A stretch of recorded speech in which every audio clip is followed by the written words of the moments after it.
پیدل حج۔ نبی علیہ الصلوۃ والسلام کے بارے میں یہ سمجھ لیجئے اکثر یہ اختلافات کچھ لوگوں میں پائے جاتے ہیں کہ کیا نبی علیہ السلام نے پیدل حج کیا یا پھر سمجھ لیں سواری کے اوپر۔ تو اس حوالے سے زیادہ تر یہی موقف ملتا ہے علماء کا کہ نبی علیہ الصلوۃ والسلام نے سوار ہو کے ہی حج کیا۔ اس سلسلے میں امام ابن کثیر نے سمجھ لیجیے بدایہ والنہایہ کی جلد 5 میں صفحہ نمبر 165 کے اوپر 165 کے اوپر بھی اس معاملے کو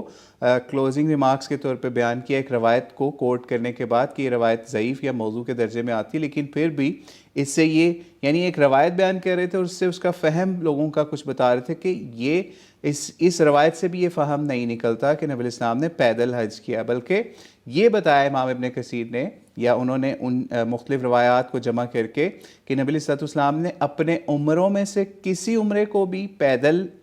سر انجام نہیں دیا، یعنی سواری کے اوپر ہی انجام دیا، اور نہ کوئی حدیبیہ کا جو عمرہ تھا، نہ قضاء والا عمرہ تھا، نہ جعرانہ والا عمرہ تھا، نہ ہی حج وداع، یعنی الوداعی حج بھی جو ہے وہ نبی علیہ السلام نے پیدل والا اس میں کوئی اسپیسیفک معاملہ نہیں کیا۔ تو اس لیے اس سے پتہ چلتا ہے کہ اکثر لوگ جو اکثر اپنے اوپر یہ چیز سختی والا معاملہ کرتے ہیں کہ بھائی ہم نے تو پیدل ہی حج کرنا ہے، تو ایسی کوئی دین کے اندر سختی والا معاملہ نہیں ہے۔ ہاں نیک لوگوں سے ملتا ہے کہ کچھ نیک لوگوں نے ایسے معاملات کیے، لیکن یہ ان کا اپنا عمل تھا، لیکن نبی علیہ السلام نے اس کی سنت یا سیرت سے ہمیں کوئی ایسا پہلو نہیں ملتا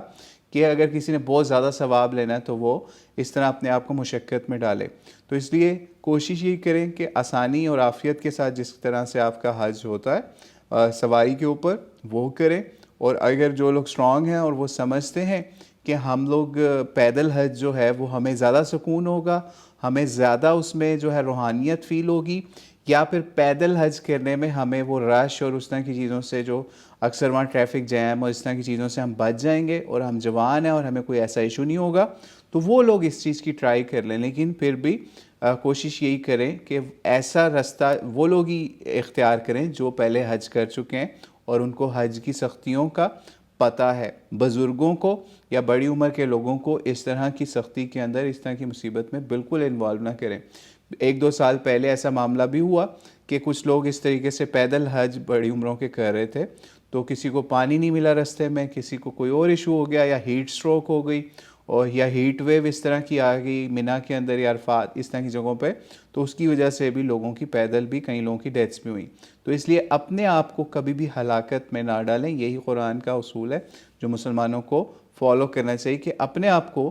خود سے ہلاکت میں نہ ڈالیں۔ جب آپ